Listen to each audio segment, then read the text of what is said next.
I'm Camila Walker, 31 years old, living and working in Denver, Colorado. I'm a financial analyst, and I spent nearly 10 years grinding to save up $72,000, the money I planned to use as a down payment for my first home. Everything was lined up, loan approved, contract emailed. I was one step away from the dream I'd had since college. Then I saw it. A red Maserati parked in my parents' driveway, gleaming like it had just rolled out of a showroom. My younger sister, Bella, was standing next to it, latte in hand, smiling like she was filming a luxury car commercial. I hit the brakes, heart pounding in my chest. I stepped out of my beat-up Toyota Corolla, the same one I'd driven since my first job. Still wearing my wrinkled office clothes after a 13-hour shift. Bella turned, her bright blue eyes sparkling. "Isn't it sick? I got such a deal. The salesman practically gave it away." I tried to keep my voice steady. "Where did you get the money, Bella?" She shrugged, like it was nothing. "Me, Dad and Mom talked it over. Mom said you had that emergency fund. And I really needed a car." I turned toward the front door. My parents stood there, wine glasses in hand. My mom, Lorraine, tried to offer a calm smile. "Teresa." "Camila, don't overreact. Your sister needs reliable transportation for her job interviews. You're in a better place financially, you understand, right?" My ears rang. That was my house down payment, my entire savings from the past 8 years. My dad, Howard, stepped forward, avoiding my eyes. "You're young, you'll save it again. Bella needs to restart her life." By driving a Maserati to a part-time interview at a coffee shop? Bella's eyes filled with tears, right on cue. "Are you attacking me? You always act like I'm the burden." "Not always, just since you were 17 and haven't held a job for more than 6 months. You dropped out of college, burned through money like firewood, and now you've stolen my dream." My mother jumped in, voice pleading. "Camila, don't be like this. You've always been the mature one, the backbone of this family. You're strong. We still need you." I clenched my phone so tightly my hand went numb. I opened my banking app. Balance: $46.17. I turned the screen toward them. "This is all that's left. No one told me. No one asked. You drained my account." Bella glanced, then let out a bitter laugh. "You act like you're the only victim in the world. You're good at making money. Finance is your thing. Why stress?" I looked at each one of them. All of them avoided my eyes, as if I was the one in the wrong for defending myself. "You didn't use my money to save anyone. You used it to buy a luxury toy for someone who's never taken responsibility for anything." Silence. I slid my phone back into my bag and turned away. I heard my mother's voice behind me. Soft, calculated. "Camila, blood is thicker than numbers, family means sacrifice." I stopped, but didn't look back. I've sacrificed enough. From now on, I protect myself. I got in my car and shut the door. In the rearview mirror, Bella was posing with the car like it was a trophy, and my parents just stood there, still holding their wine. No one stepped forward. No one apologized. It was just me. An empty bank account. A broken dream. And a fury simmering like lava waiting to erupt. I left my parents' house in silence, but in my head, numbers and facts spun like a stock market crash. Part of me still couldn't believe they did it. Another part? The one that once canceled a Europe trip because Bella used my card to book her flight, knew this was just the final drop in a glass that had long since cracked. That evening, back at my rental in Inglewood, I sat in front of my laptop, frozen. A 3 p.m. email from the bank stared back at me. "Withdraw from savings account. 2074, $71,892.00 initiated. By Howard Walker." I nearly bit through my lip. I opened the family financial file I'd quietly managed for years. Ever since my dad retired early at 58, I'd been the one linking credit accounts to get them better limits. I'd even co-signed a loan when my mom needed emergency eye surgery. All because they said, "We trust you the most." I logged into the bank's online portal. Every credit account tied to my name set up for the family was now showing balances. Total debt? $86,000? 0 cents. I hadn't spent a cent.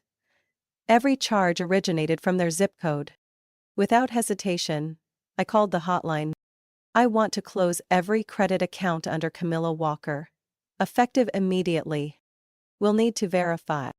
I have my PIN account number and email authorization. Do it." It took nearly 40 minutes to revoke their access, freeze the cards, and send urgent flags to the partner banks.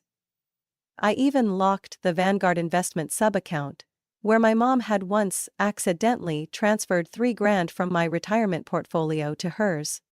As soon as it was done, my phone lit up non-stop. Mom called. I ignored it. Dad called. Declined. Then Bella texted. "What the hell are you doing? My card got declined at the gas station." "Mom's been crying for hours because of you. Please stop." I typed back. "Family doesn't exploit. I'm not an unlimited ATM. From now on, this stops." No emojis. No with love. 10 minutes later, Dad left a voicemail, his voice tight. "Camila, we need to talk. Your mom's panicking. They're threatening to shut down my accounts. We're family. You don't take legal action against your own." I stared at the screen. My mind flashed back to a dinner when I was 25. Bella had nearly lost a contract by sending the wrong file, and I'd quietly fixed it behind the scenes.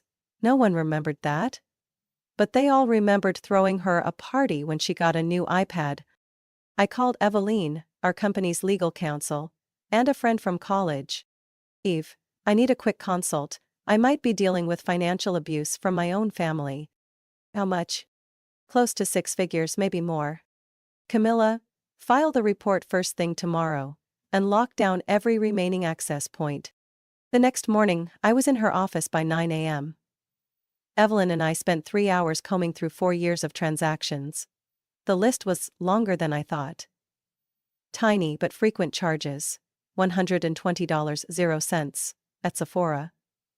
$300, 0 cents for concert tickets. $85, 0 cents for streaming services I'd never signed up for. And she looked up. "You realize this doesn't end here, right?" I nodded. "I know, and this time, I'm not backing down." As I stepped out of her office, a new email arrived from the bank. "Accounts associated with Howard and Lorraine Walker are now under review for credit misuse. Please confirm identity." I smiled, not out of revenge, but because, for the first time in years, I finally felt in control of my life. That afternoon, Mom called on FaceTime. I answered. Her face appeared. Makeup smudged. "Camila, are you trying to destroy us? Your father just got denied medical financing.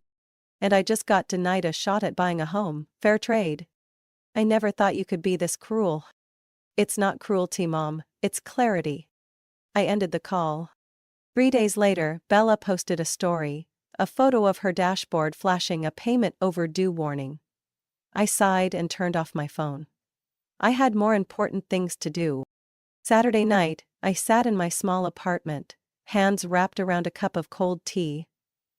Outside, snow fell softly, but inside my head, the questions roared. How much did they take? For how long? And how deep does this betrayal go? I texted Eliza, my best friend since high school, now a real estate agent, and the one who had seen every turning point in my life. Less than 10 minutes later, she was at my door, holding a bag of pastries and her laptop. "We're going to dig through everything," she said, setting the laptop on the table, eyes sharp like she was gearing up for a covert mission. Reese, my most trusted co-worker, joined via Zoom, bringing his background in financial fraud investigations from corporate cases. The three of us started with the auxiliary accounts I'd opened for the family when I was 24. Bryce traced data from an old banking app, While Eliza combed through transaction histories from digital wallets my mother had once convinced me to set up for easy transfers between mom and daughter. What slowly appeared on the screen was horrifying. Bryce looked up after nearly an hour of scanning. Camila, did you know that over the past 6 years, there have been more than 420 small transactions, each between $30 and $250, all from an auxiliary account under your name? I froze. No way, I review my main account monthly. They used a linked account you forgot you opened back in 2017. Transactions below a certain threshold went unnoticed. Eliza pulled up a second screen. And here, Bella's tuition from Glendale College. Over 19 grand. They used your email to confirm the payment. It clearly states, charge to card ending in 9743. Account holder, Camila Walker. I couldn't breathe. Hold on, Bryce said, his voice dropping. We just found a car loan for Bella. She's not the only name on it. The screen showed a Maserati loan contract. I stared at the bottom right corner. Camila Walker. Never signed anything. I whispered, my throat tight. Then that's a forged signature, Eliza said, gripping my shoulder. We need to bring in your lawyer. And it didn't stop there. Bryce opened a new set of data from tax records. You were falsely listed as the guarantor for a $40,000 refinance loan your parents took out on their current home. They used your social security number. Oh my God. I staggered back, dizzy. Every little favor. Every, can you help just this once, please? They were pieces of a carefully layered scam I never thought would come from inside my own family. Eliza pulled out her phone, recording the screen. Each piece of evidence, every line item. I'm saving all of this. This is serious financial abuse. And I'm with you until the end. Bryce added. They didn't just steal your money, Camila. They stole your future. Bit by bit. Using trust they never deserved. I nodded and quietly opened a drawer. The home purchase application was still there, folded, full of hope, now a bitter reminder. Do you still have your original signature documents? Bryce asked. Yes. In the safe. Good. We'll need a handwriting expert. If we prove forgery, that's a felony.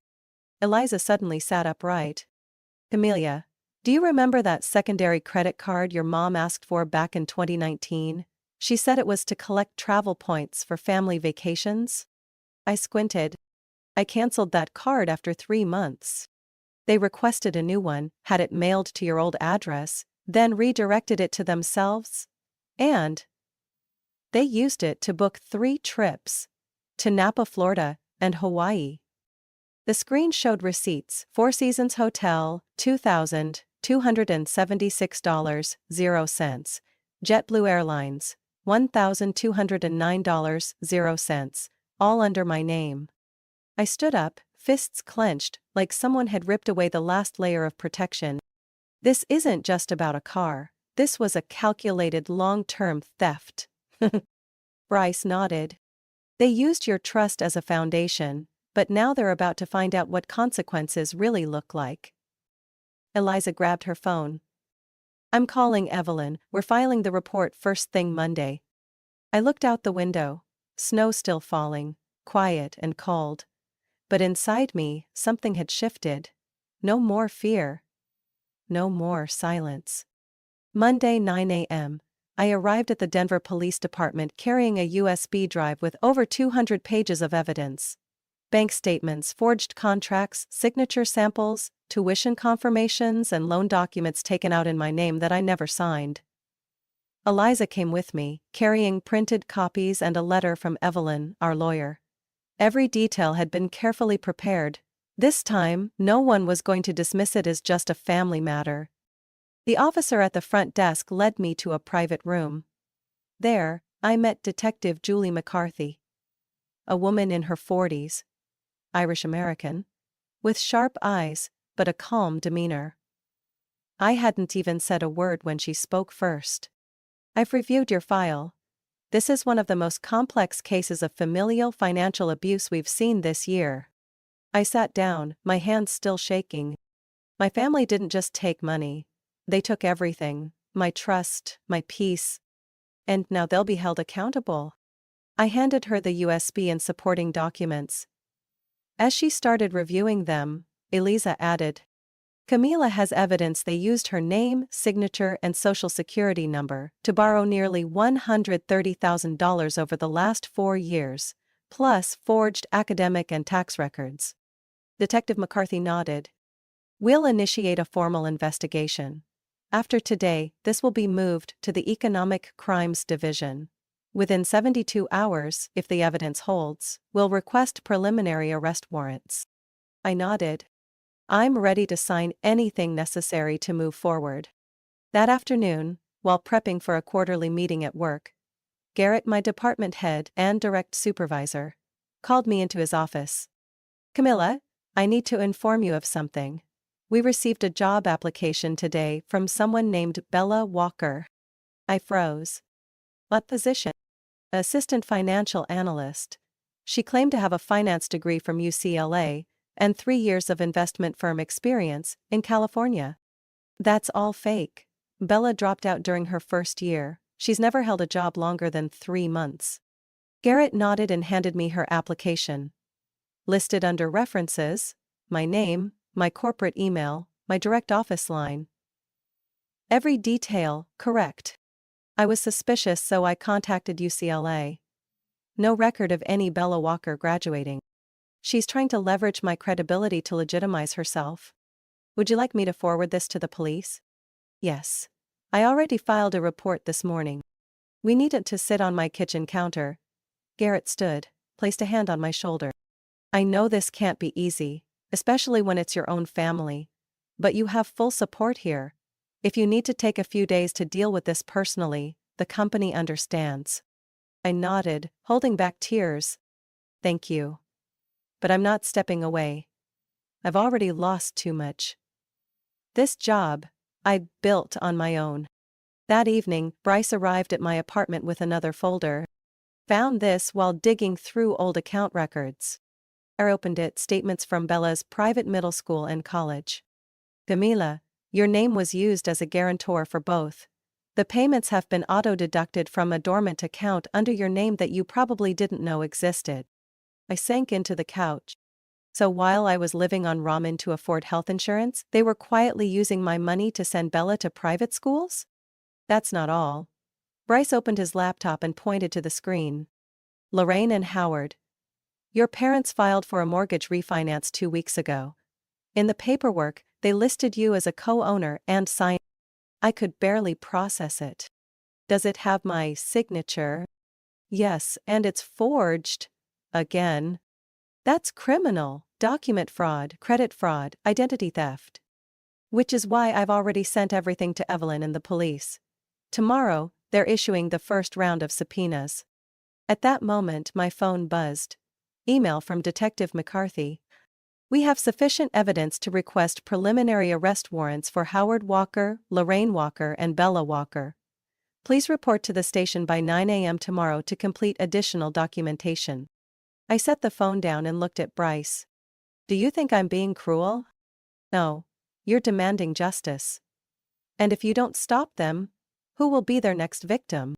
The next morning, just as I stepped out of the Denver Police Department after signing off on the case documents, my phone began ringing non-stop. The first message was from my mother. Your father was just hospitalized. His blood pressure spiked. The police showing up made him collapse. Camila, this is your fault. I gripped the steering wheel tighter. Then another message flashed across the screen. If anything happens to Dad, we'll never forgive you, from Bella.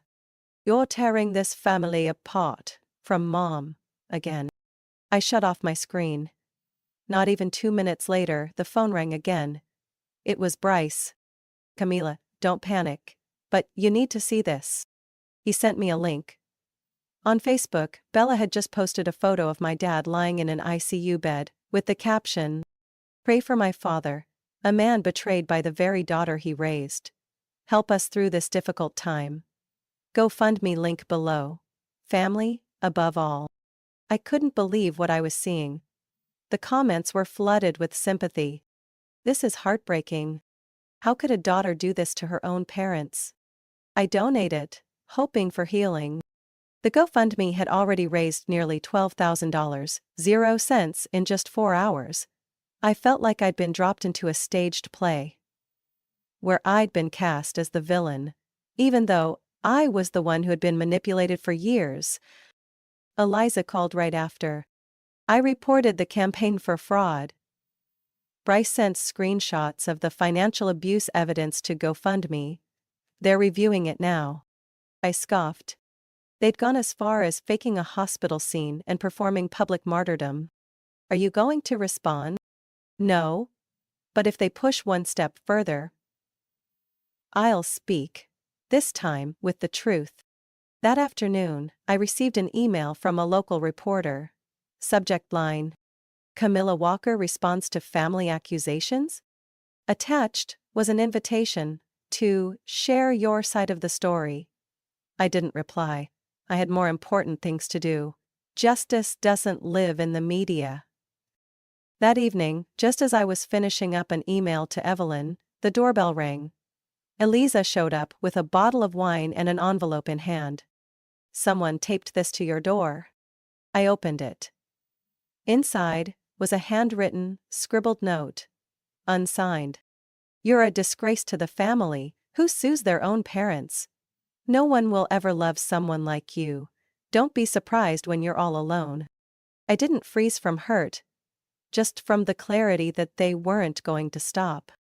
Then a text from Bryce came through. Camilla, they've started reaching out to your clients, spreading rumors that you're being investigated for fraud. I called Garrett immediately. He answered without delay. I'm aware. A trusted client informed us. Don't worry. I've already sent an official statement to all our partners, confirming you're not under investigation, and that the company stands firmly behind you. I took a deep breath. They're trying to twist the truth. And you're straightening it back out. Stay the course. The next morning, I walked into Evelyn's office carrying 3 new printouts. Threatening texts, social media screenshots, and the anonymous letter.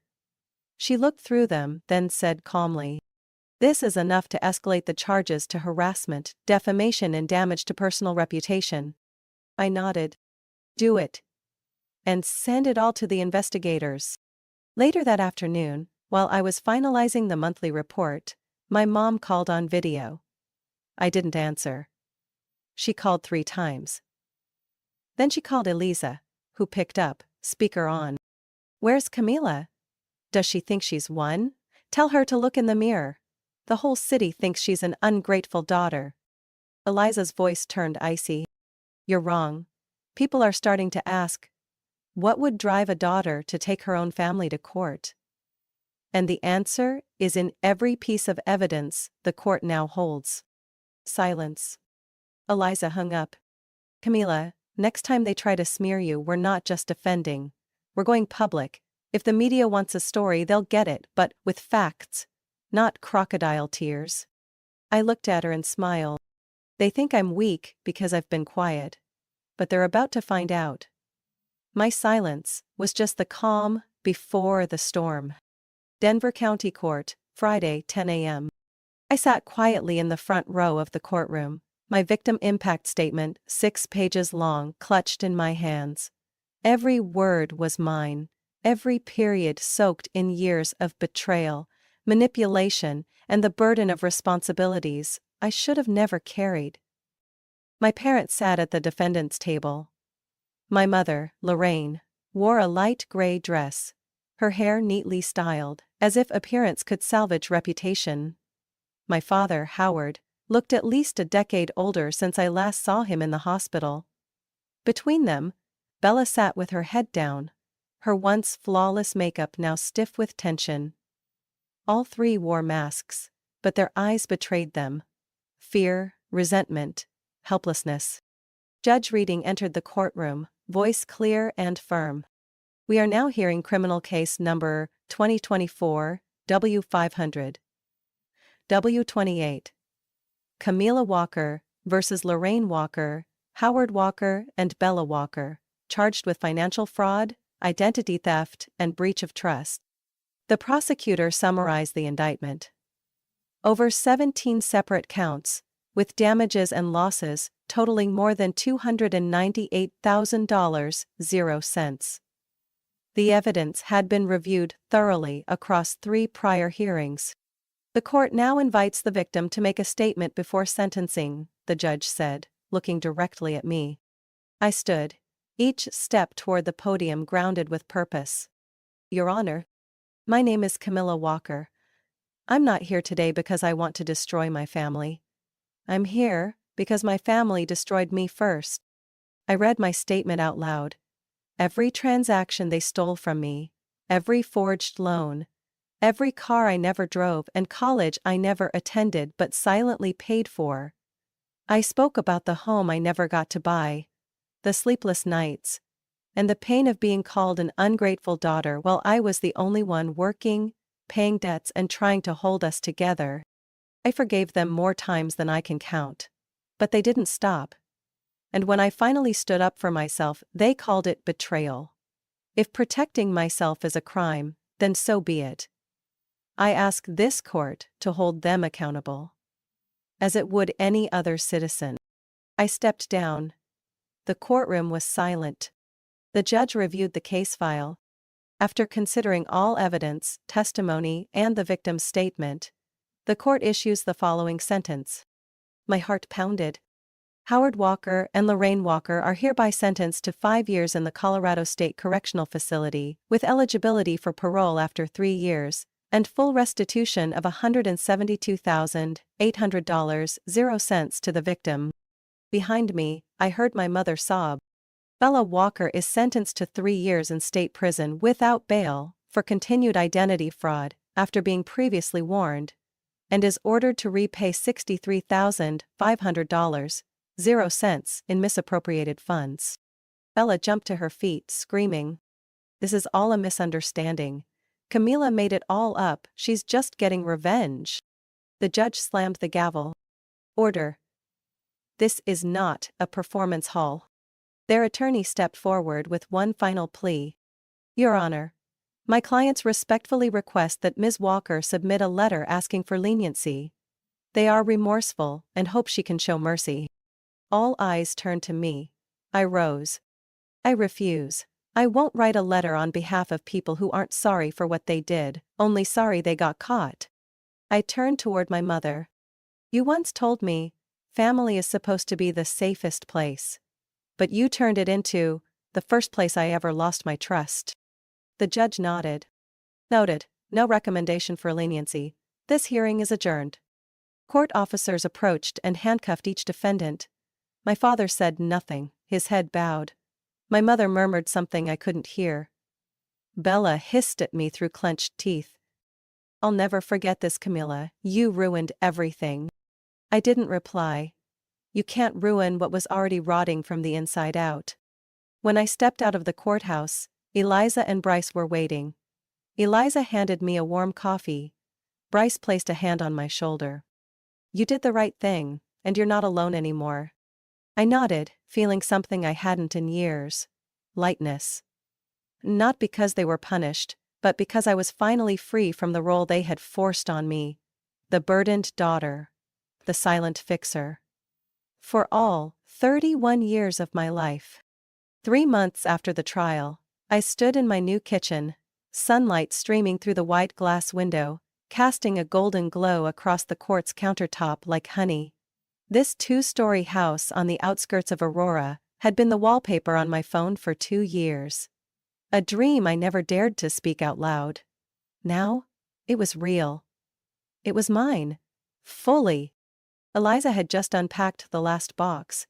She waved toward Bryce, who was busy setting up the bookshelf in the living room.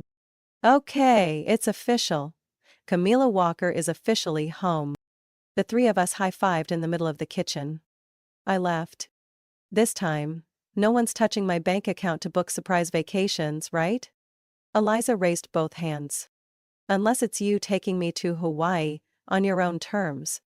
We turned up the music, poured wine and had pizza straight from the box on the floor. Bryce opened his laptop and showed me a message from Garrett. Camilla, the board just approved your promotion. Welcome to your new role as Senior Risk Analyst. I stared at the message, feeling something warm swell inside me.